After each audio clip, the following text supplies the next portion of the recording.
అదేవిధంగా turmeric board of India ఇరువురు సమన్వయంతో సమ్మిట్ని ఏర్పాటు చేశారు.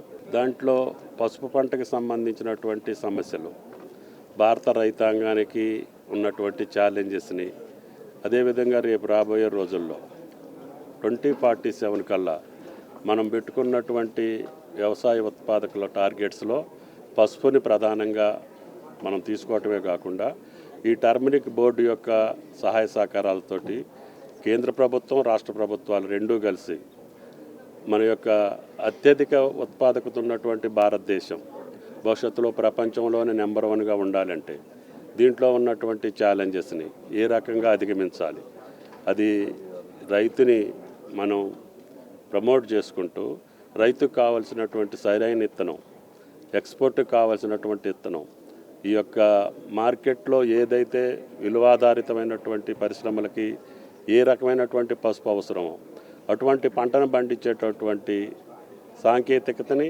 అదేవిధంగా సలహాలని, సూచనలు ఇచ్చేటట్టుగా ఈ సమ్మిట్ భారత రైతాంగానికి సూచనలు ఇస్తుందని చెప్పి ఆశిస్తూ ఈ సమ్మిట్ విజయవంతం కావాలని శివప్రసాద్ రెడ్డి గారికి, టర్మరిక్ బోర్డుకి ధన్యవాదాలు. Thank you.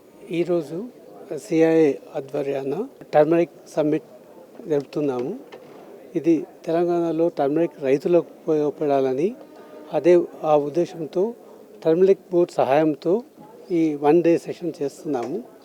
మేము మా సమ్మిట్లో వచ్చే అవుట్కమ్స్ అన్నీ గవర్నమెంట్కు రిప్రజెంట్ చేసి అది రైతులకు సహాయపడే విధంగా చేస్తామని అనుకుంటున్నాం. Thank you.